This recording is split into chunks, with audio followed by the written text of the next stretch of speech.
Yo represento a la Sociedad Australiana de Shotcrete. La mayoría de mi experiencia es en minería subterránea en Australia y algunos otros países. Los desarrollos que se han llevado a cabo en Australia son interesantes por una serie de razones diferentes. Primero, nuestra industria es la más grande en el mundo. Tenemos más o menos 65 minas subterráneas y 200 minas de carbón, un 22% de la producción mineral del mundo.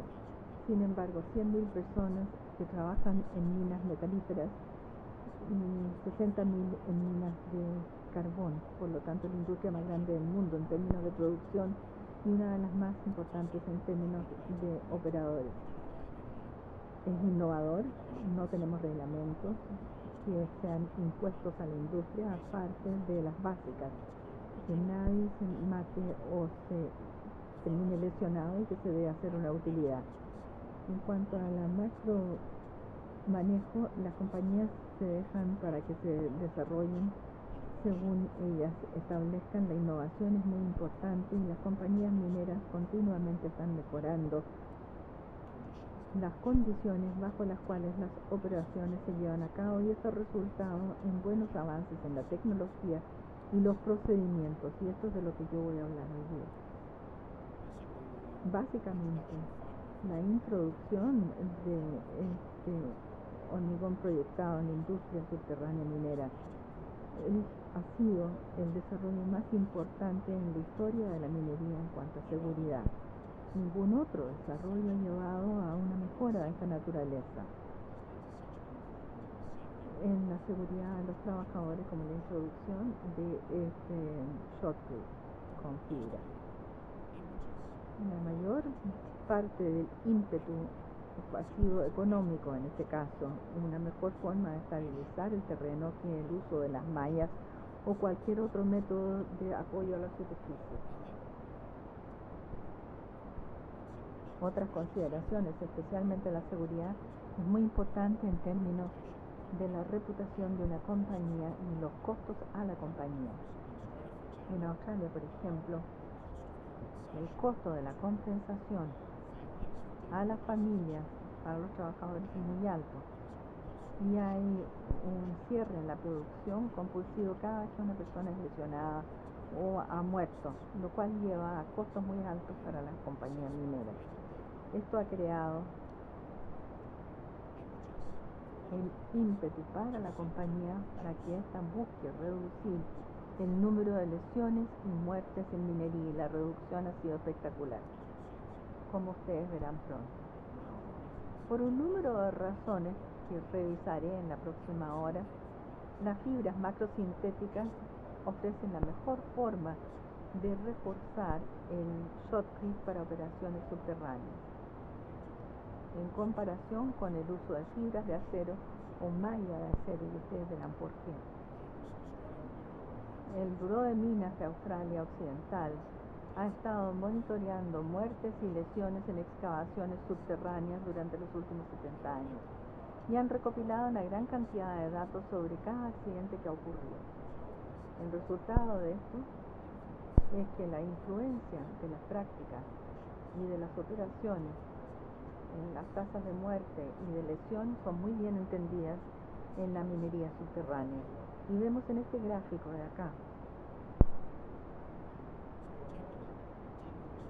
la disminución espectacular de 1940, que veamos tasas de muerte que eran muy altas en comparación con las actuales, y hoy día tenemos una tasa de muerte y de lesiones que es la más baja del mundo. Y esto no ha sido logrado sin un gran esfuerzo. Ha sido una mejora continua en los procedimientos utilizados en excavaciones subterráneas para poder lograr estos bajos índices. La industria minera subterránea hoy día es uno de los lugares más seguros donde trabajar para los trabajadores. Es más seguro trabajar subterra que sobre la tierra.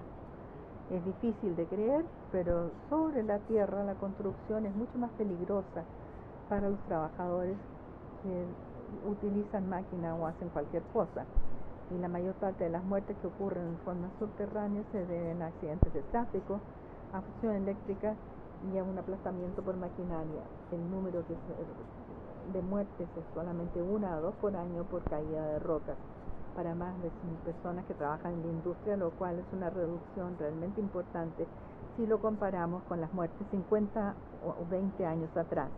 Antes de la introducción de este shotcrete mejorado con fibras, perdíamos 20 personas nada más que por caídas de rocas. Ahora ya casi no se escuchan. Las mejoras similares han ocurrido en otras industrias, por ejemplo en Sudáfrica perdían alrededor de 400 a 500 personas por año que morían por caídas de rocas, y esto ha bajado a 20 a 30 personas por año después de la introducción de este shotcrete reforzado con fibras. Ninguna otra mejora en los procedimientos de operación ha llevado a una mejora tan espectacular en la seguridad. Si miramos especialmente las muertes por caída de roca, vemos que al final de los 80 hay un alto nivel de muerte y lesiones de este pic que aparece aquí, y esto solamente por caída de rocas. Perdíamos alrededor de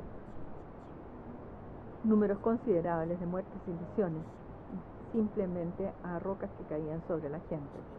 Y esto llevó al establecimiento de una junta revisoria que se llama MOSHAB, que examina todas las razones de estas muertes y estas lesiones. Y estas surgieron una publicación que dictó que se debía utilizar shotcrete reforzado con fibras para todas las excavaciones que duran más de 3,5 metros. Cualquier cosa bajo eso se puede utilizar malla o rock bolt, pero si es más de 3,5 metros de alto, hay que utilizar shotcrete para cubrir la superficie y proteger a los trabajadores de las pequeñas rocas. La mayoría de las excavaciones en estas minas en Australia son 6 por 6 metros en corte transversal o 8 por 8. Si hay una caída de roca de 6 a 8 metros sobre una persona, no se necesita mucha roca para matar a una persona.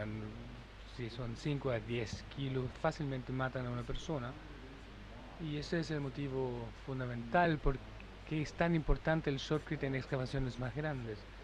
En excavaciones más pequeñas, 4x4 o 3x3,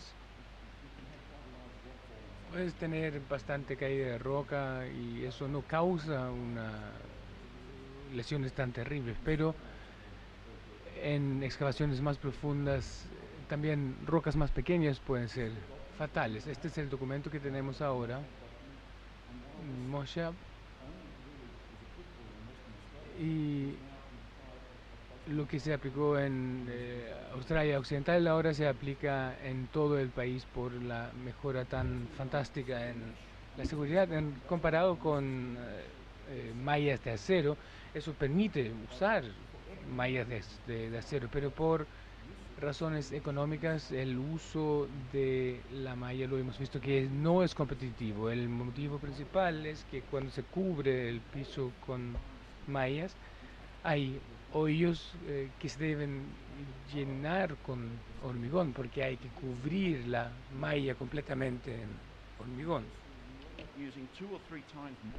Y por eso uno utiliza 2 a 3 veces más de hormigón si tenemos malla de acero en vez de polímeros.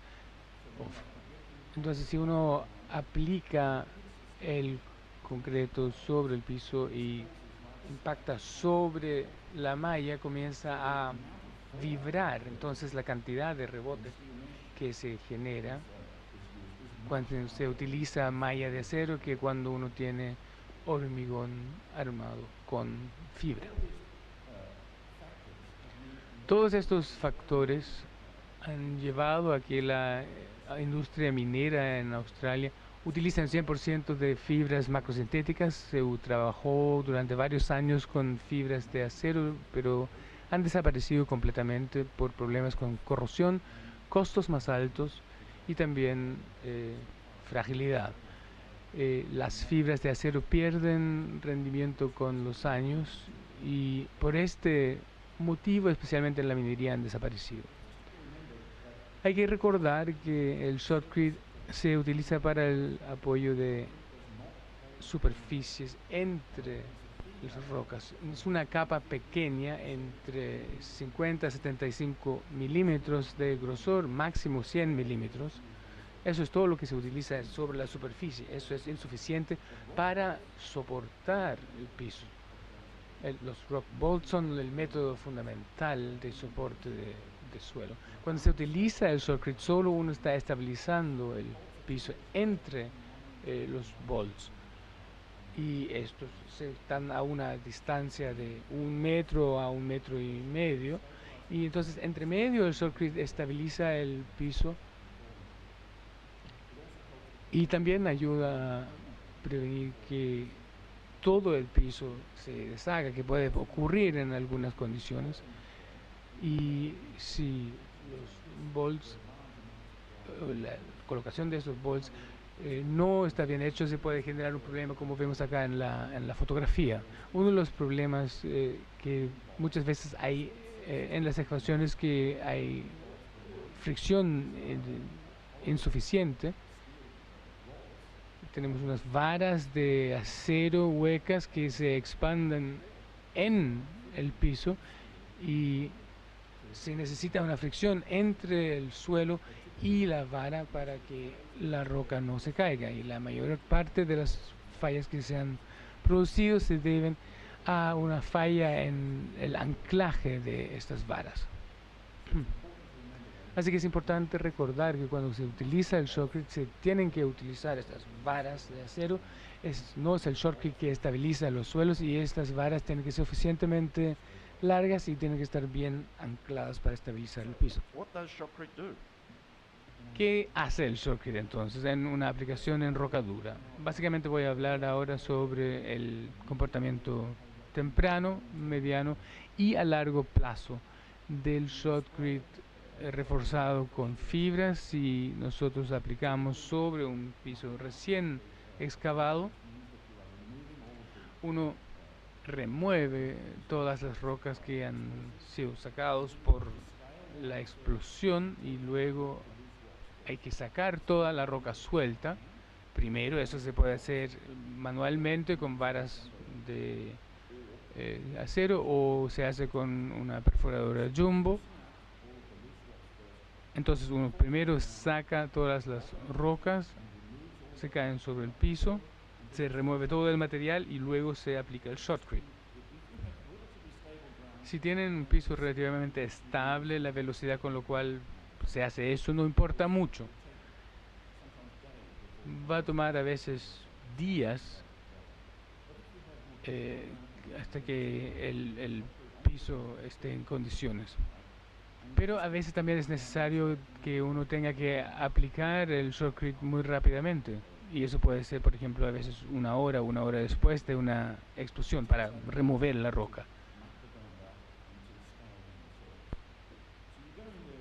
Entonces uno va y aplica la primera capa del shotcrete, que actúa estabilizando la superficie, y lo que nos preocupa son las rocas sueltas en la superficie, que son las rocas claves, que de alguna manera mantienen las otras rocas en su lugar, y estos se tienen que estabilizar. Las rocas atrás no van a caer hasta que las rocas superficiales se caigan. Entonces es importante que estas rocas se queden en su lugar, y lo hacemos aplicando el shotcrete sobre la superficie.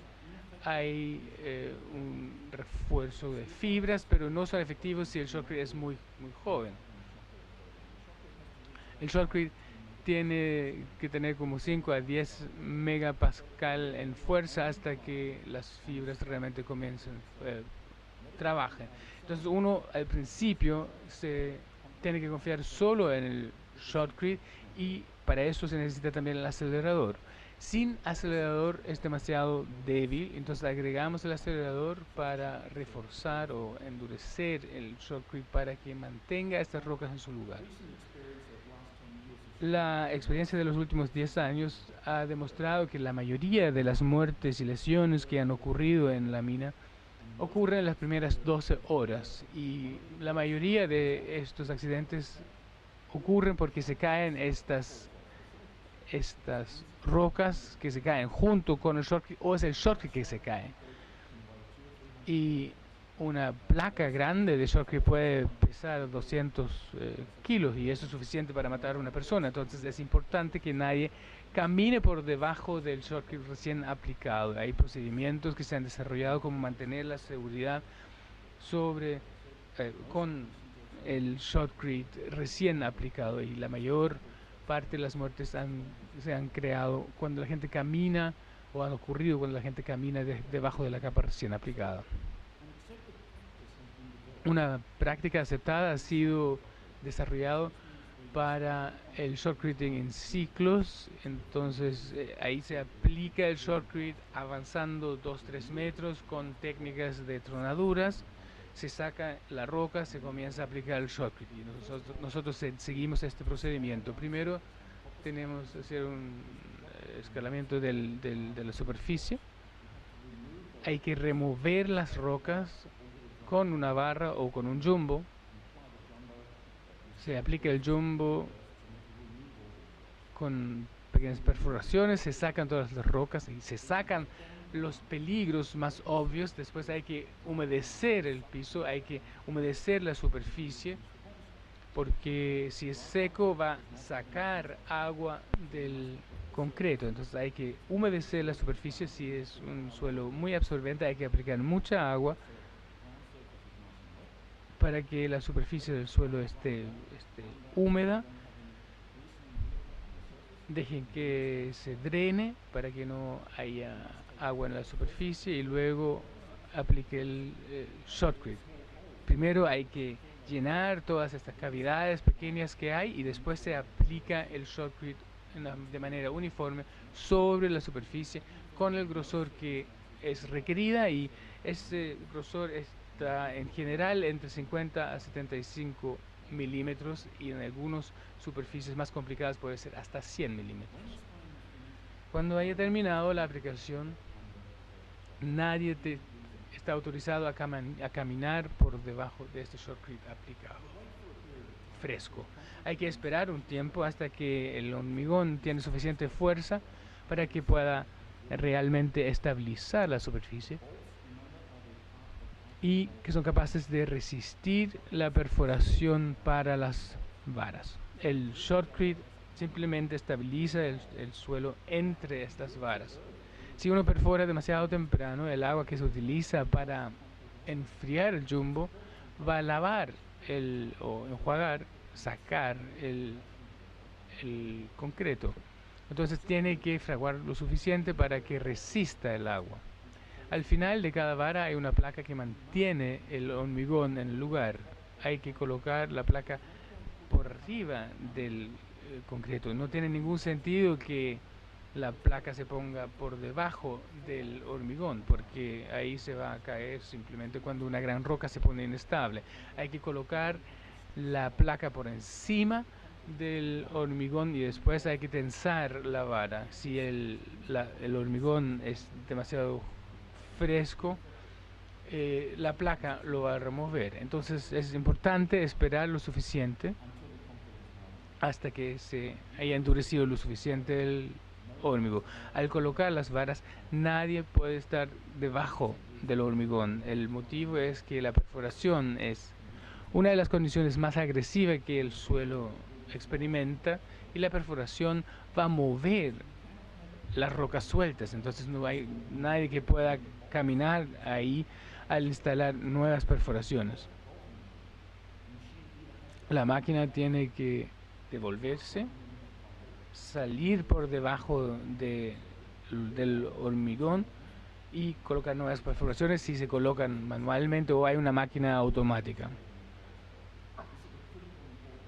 Esa es la parte crítica e importante, porque la mayoría de los accidentes que últimamente han ocurrido es porque la gente camina para instalar más perforaciones en el carrusel, y esa es la parte peligrosa. La regulación ahora no es una regulación gubernamental, es una regulación autoimpuesta de las mineras.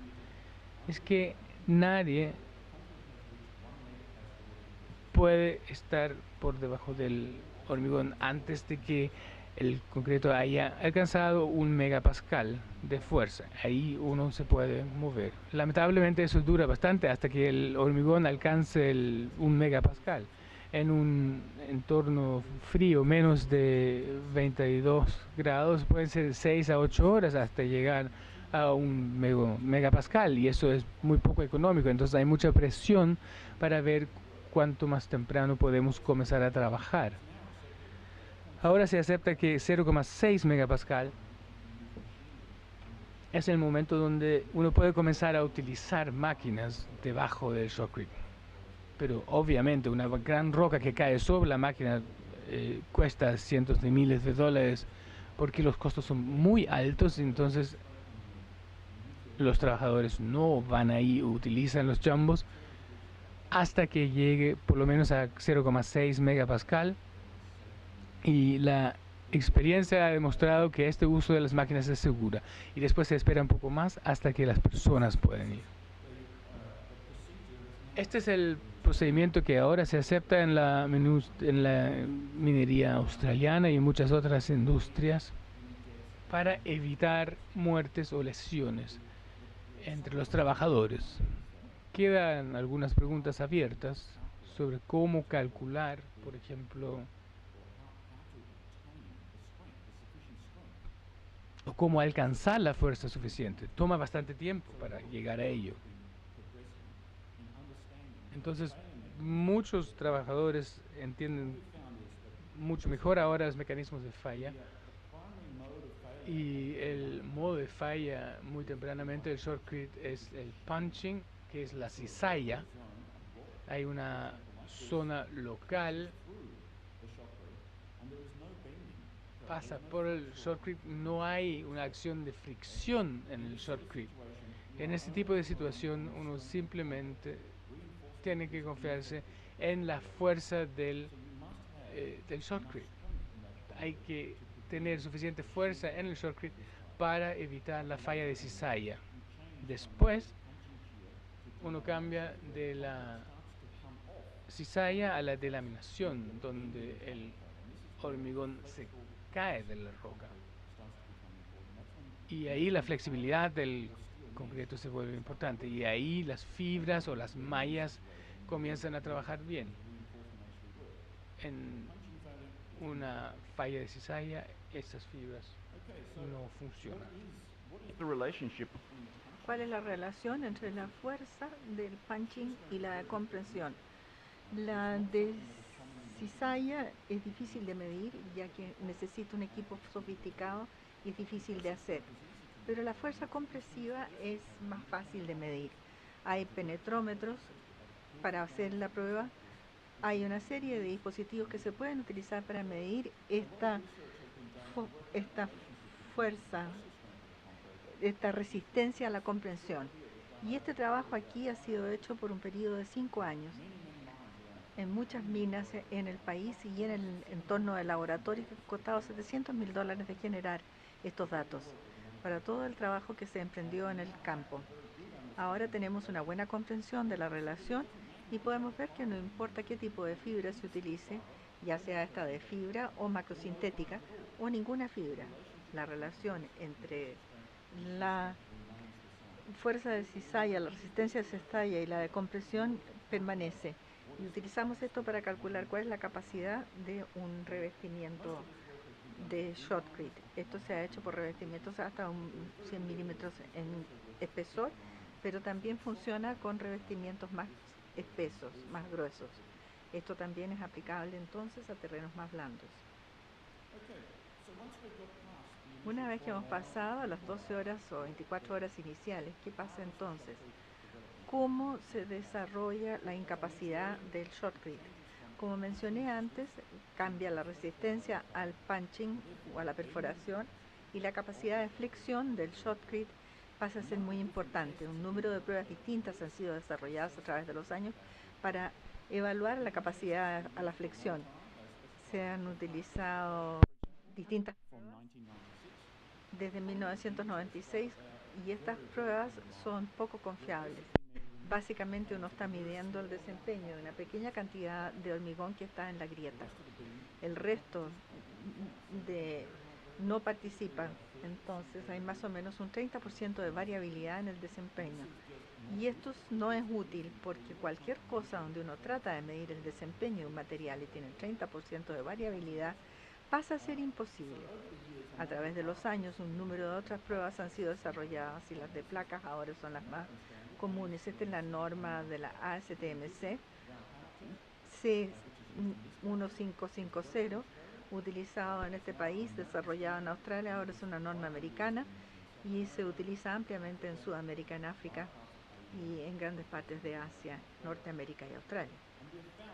Y hemos encontrado que cuando se aplica la fuerza a esta placa y se mide la absorción de energía, que es el área bajo la curva de deflexión, se obtiene esto en una medición de joules. Estos son metros de Newton. Dependiendo de la condición del suelo, donde tenemos una deformación baja, hasta 10 milímetros de deformación entre los pernos, un bajo nivel de absorción de energía para el shotcrete reforzado por fibra es suficiente para esta medición. Cuando el terreno es más inestable se necesita más refuerzo, y esto quiere decir más fibra, o fibras que son más eficaces, o un hormigón más reforzado. Se necesita cambiar las características de la mezcla para poder darle gran absorción de energía. En la medida que vamos a niveles más altos y más altos de deformación del terreno, se necesita más absorción de energía en esta prueba. En las minas en Australia, donde tenemos 2000 metros de profundidad, la mina Perseverance tiene altas tensiones y en eso utilizan 800 joules en esta prueba como el nivel mínimo de desempeño. Necesita 15 kilos de fibras macrosintéticas por metro cúbico de hormigón. Se necesita mucha proyección para producir un hormigón que alcance este nivel de desempeño. En la mayoría de las situaciones, a 450 joules o 360 estabilizará un 90% de las condiciones del suelo. Entonces es bastante estándar ahora. Poca gente de hecho utiliza este nivel más bajo de absorción de energía. Típicamente se utilizan estos más altos niveles con un revestimiento más delgado. Mínimo 50 milímetros, a veces 75 milímetros en situaciones más difíciles. Pero esto es una medición simple del desempeño, del comportamiento. En otras situaciones, en aplicaciones civiles donde se utiliza un revestimiento más grueso, de 150 a 300 milímetros de grosor, estas pruebas son más difíciles de aplicar porque son solamente de 75 milímetros de espesor y menos relevantes a un revestimiento menos grueso. Se utiliza una prueba de haz para ver cuál es la capacidad tensil. Aquí tenemos la zona de comprensión. En este corte transversal ocurre un combamiento, tenemos una compresión acá arriba y tensión a esta altura. Y esta es la capacidad tensil de este hormigón con fibras. Si no hay fibras no habría capacidad y esto sería de cero. Cuando se agrega ya sea fibras de acero para esta línea o sintéticas para esta línea de acá, se puede agregar capacidad y esto contribuye enormemente a la capacidad de flexión que tiene el revestimiento. Las haces no son confiables. Uno de los últimos desarrollos es utilizar paneles muy grandes como estos son 150 milímetros de grosor bajo una norma ASTM y ya se están utilizando en túneles en Australia, donde ahora utilizamos esto y estamos obteniendo una variación de coeficiente de solamente un 10% en el desempeño, y esto ha resultado en un ahorro considerable para los contratistas en la cantidad de refuerzo que se necesita comparado con un 25 a 30% de variabilidad con los beams. Se puede utilizar menos refuerzo cuando uno cambia a este tipo de método de prueba y la tasa de rechazo para el hormigón pasa a ser mucho más baja. Desde el punto de vista de un contratista, el hormigón rechazado es uno de los problemas más caros en la construcción. Si tenemos una mezcla que no desempeña, que no se comporta, entonces el hormigón tiene que ser sacado de un túnel, reemplazado, o hay que colocar una capa extraordinaria de hormigón proyectado para lograr el desempeño. Esto es caro para los constructores, entonces quieren una prueba más confiable que es uno de los métodos más importantes de reducir la tasa de rechazo para el contratista y por lo tanto les ahorra mucho dinero. Eso entonces cubre básicamente el desempeño a mediano plazo, pero ¿qué pasa con el a largo plazo? En la medida que los túneles envejecen, son sujetos a diferentes tipos de tensiones, de esfuerzos. En un área sísmica como esta, los terremotos son importantes para la variabilidad dentro de un túnel o en excavaciones subterráneas. En una mina, por ejemplo, los terremotos en forma de estallidos de roca pueden ocurrir frecuentemente o tenemos altas tensiones en el terreno por las excavaciones cercanas. Si están produciendo estopes o métodos en la construcción que la tensión en el suelo puede cambiar considerablemente, se necesita un hormigón que tenga ductilidad en edades tardías para poder soportar ese tipo de tensión en el suelo. Veamos los 5 problemas principales que afectan al hormigón para la estabilización del terreno. Primero tenemos el hormigón en sí, el cemento y los áridos, no el refuerzo. El shotcrete tiende a tener una alta cantidad de cemento y material pucelánico como el sílice, etc. Y esto es muy bueno para la durabilidad. En la mayoría de las condiciones, en un 95% de las excavaciones subterráneas, la durabilidad del hormigón no es un problema.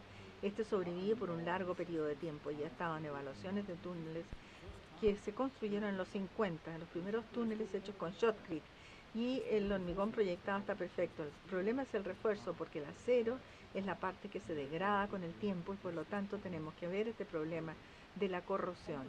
El concreto en sí está bien en la mayoría de las situaciones y la única situación donde el shotcrete tiende a sufrir es en climas muy fríos y también de altas concentraciones de sales en el agua subterránea que puede causar que el hormigón se deteriore como resultado de la cristalización de la sal o ataque por sulfato.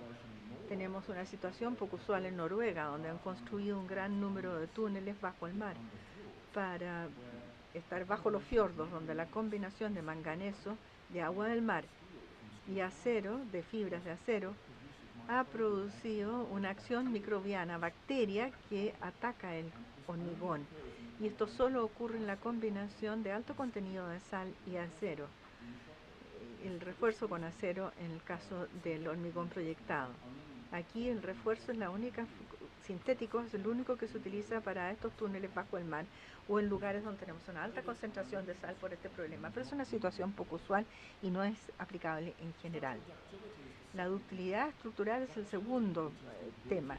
La ductilidad, habilidad del hormigón para soportar la deformación después de que se agrieta la matriz, es crítica en el éxito por el movimiento constante que ocurre en el suelo a través del tiempo. Estas pruebas han sido hechas para compañías mineras en Australia que están muy interesadas en ver cuál es la capacidad de formación de las fibras macrosintéticas en el hormigón reforzado, ya que la evidencia en terreno nos dice que las fibras de polímeros son mejores al mantener la capacidad por largo tiempo, y esto ha sido demostrado en pruebas como estas, donde hemos simulado un revestimiento de túnel sujeto a grandes deformaciones, y en el entorno del laboratorio se puede ver que por 75 milímetros de grosor de hormigón, estos 450 joules, el agrietamiento del hormigón ocurría aquí y a un aumento considerable, casi 3 veces más de capacidad de carga en el hormigón después del agrietamiento que en la primera grieta. Y esto ha cambiado la percepción de las compañías mineras en Australia ahora. Antiguamente, hace 10 años atrás, la gente pensaba que una grieta en un revestimiento de shotcrete era un problema. Si tenían agrietamiento, tenían que reemplazar el hormigón, sacarlo y colocar, proyectar más. Ahora la situación ha cambiado. Si tenemos pequeñas grietas en el hormigón, la gente sabe que el hormigón está funcionando bien. Si no hay grietas, entonces hay demasiado hormigón presente. Nos da demasiada estabilización y esto es poco económico. Si coloca refuerzo en el hormigón, tiene la capacidad después del agrietamiento para que el hormigón continúe funcionando en la estabilización de los suelos. Por lo tanto, la situación en la industria minera australiana, que es 100% de refuerzo con fibras sintéticas. La mayoría de las minas utilizan esto y solo aplican de 50 a 75 milímetros de grosor y son tolerantes a las grietas porque estas simplemente demuestran que el hormigón está funcionando bien. Si es intolerante de las grietas, debiera utilizar concreto simple, pero esta es una situación no crítica. Esta ductilidad siempre ha sido probada en el terreno. Hemos hecho pruebas donde los revestimientos de Shotcrete demuestran la capacidad que tiene y los resultados del laboratorio se reproducen en el terreno. Tenemos una gran cantidad de capacidad. Esta es una minería con Shotcrete que continúa cargando grandes cargas a pesar de que todas las grietas ocurren y las grietas se destacan con pintura. Normalmente son muy pequeñas. Si tenemos una grieta de hasta 5 o 6 milímetros de amplitud, entonces estamos bien. Si utiliza fibras macrosintéticas, si utiliza fibras de acero, solo se pueden tolerar grietas que tengan 1 a 2 milímetros de amplitud y estas se van a corrosionar en el largo plazo. En una situación donde tenemos un revestimiento, esto es un camino en España, donde el Shotcrete primero aplicado para estabilizar el suelo durante la construcción y luego se le colocó un revestimiento instalado después con fibras macrosintéticas como refuerzo. Este túnel tiene 7 kilómetros de largo y continúa funcionando muy bien por varios años ya que todo el refuerzo en todo el túnel es sintético. Y hay muy poco agrietamiento que ocurre hasta aquí, pero si estas grietas ocurriesen, no hay necesidad de preocuparse de la corrosión ni el daño, porque las fibras sintéticas son completamente inmunes a cualquier tipo de corrosión. Hace algunos años atrás, la autoridad vial en New South Wales, donde está Sydney, estaba preocupado de la ductilidad de sus revestimientos de Shotcrete en largo plazo. Las compañías mineras también lo estaban porque han visto una serie de colapsos que ocurren en algunas minas en Australia que fueron reforzadas con fibras de acero. Pagaron por una gran investigación en mi laboratorio que llevó 13 años de investigación para investigar cuál es el desempeño a largo plazo de las fibras de acero comparados con la malla de acero y las fibras sintéticas.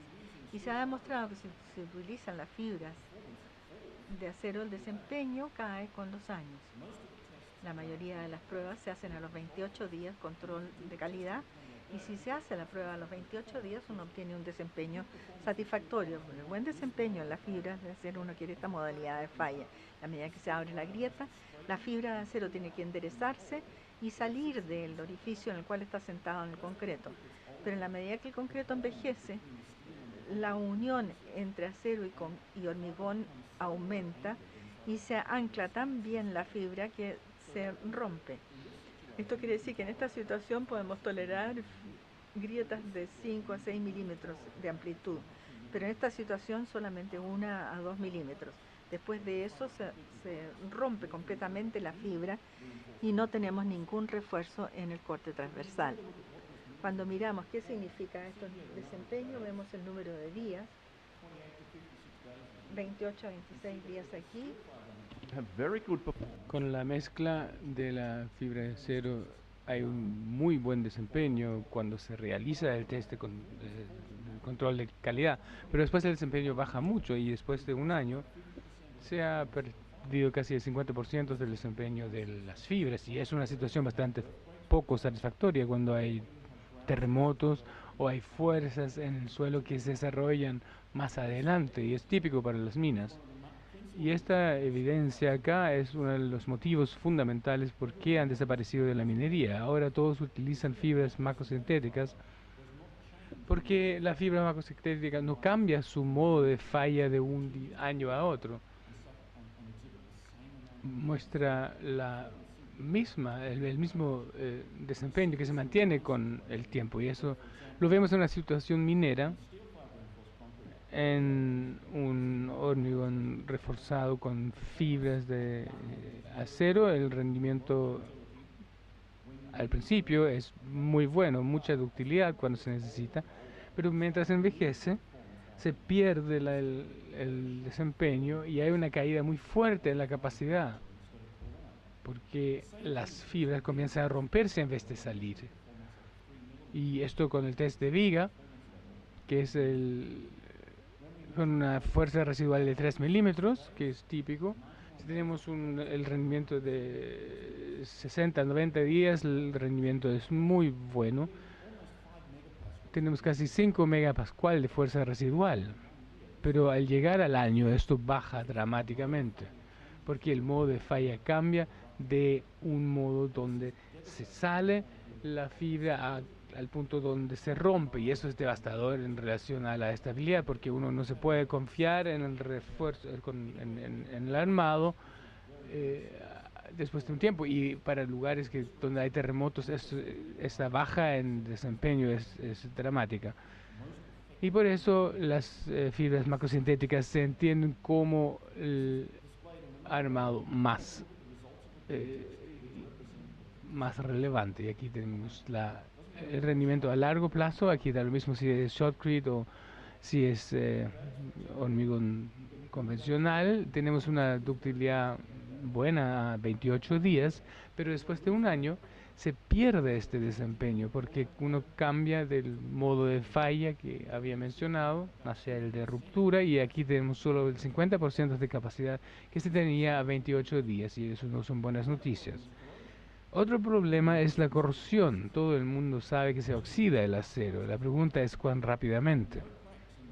Si no hay grietas en el hormigón, el armado está bien protegido, especialmente las fibras, porque les toma mucho tiempo a los cloruros y al dióxido de carbono, especialmente en el caso del shotcrete, que tiene tanto cemento. Pero cuando hay una grieta en el revestimiento, hay una situación donde todos los agentes agresivos rápidamente entran en contacto con el armado.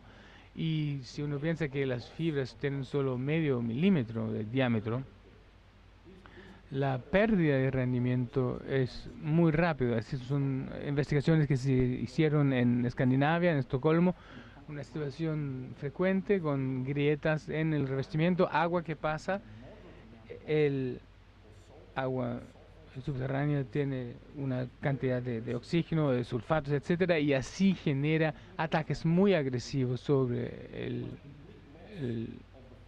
el armado. Aquí tenemos prácticamente la pérdida completa de la fibra debido a esa tasa de corrosión.